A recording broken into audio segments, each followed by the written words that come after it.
Waziri Mkuu wa Israel Benjamin Netanyahu anaugua ugonjwa wa kansa ya kibofu. Waziri Mkuu huyo wa Israel Netanyahu ametangaza kuwa alipatiwa matibabu ya saratani ya kibofu mapema, akikiri kwamba alichelewesha kutoa taarifa ya matibabu ya miezi miwili wakati wa vita na Iran. Kulingana na ripoti ya kila mwaka ya Netanyahu iliyochapishwa siku ya jana Ijumaa, uvimbe ulipatikana katika hatua ya mapema sana bila kuenea na tatizo sasa limeendelea kutibiwa kikamilifu. Mkuu wa oncology wa hospitali ya Hadassah Aharon Popovtsa alisema ufuatiliaji wa picha na vipimo vya damu ulionyesha kuwa ugonjwa umetoweka. Netanyahu alisema ameomba taarifa hizo zizuiliwe kwa umma ili zisitolewe katika kilele cha vita dhidi ya Iran na kuchochea kile alichokiita propaganda za uongo zaidi dhidi ya Israel.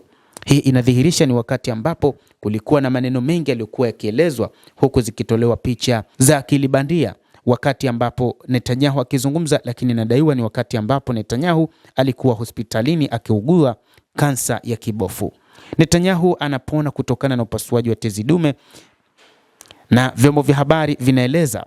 Waziri mkuu huyo amesisitiza kuwa madaktari walimwambia kuwa hali hiyo ni ndogo na ni ya kawaida kwa wanaume wa umri wake na kwamba anaweza kuifuatilia au kutibu mara moja. Tayari unajua, ninapopewa taarifa kwa wakati kuhusu hatari inayoweza kutokea, ninataka kuishughulikia mara moja. Hii ni kweli katika ngazi ya kitaifa na pia katika ngazi ya kibinafsi, aliandika kupitia chapisho la ukurasa wa X. Kiongozi huyo mwenye umri wa miaka 76 hapo awali alifanyiwa upasuaji wa kansa ya kibofu kilichoongezeka mnamo mwaka 2024 na tangu wakati huo alikuwa chini ya uangalizi wa kawaida wakati ambapo uvimbe uligunduliwa. Bado haijafahamika ni lini hasa matibabu hayo yalifanyika na ofisi yake ilisema ripoti iliyosalia ya matibabu ilionyesha kuwa yuko katika afya njema.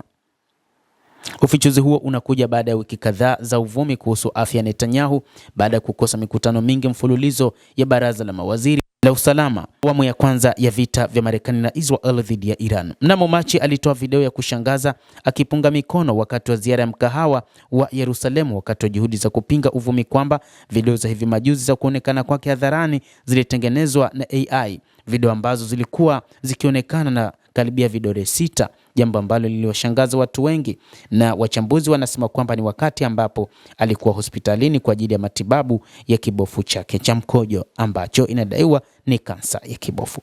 Mtazamaji, endelea kutufuatilia na usisahau kulike, usisahau kucomment, kadhalika usisahau kusubscribe channel yetu hii ili upate habari hizi kwa mapana kupitia The World News. Jina langu ni Adam Hussein, endelea kuwa nasi wakati wote, endelea kutufuatilia uyajue mengi yanayojiri duniani kupitia The World News.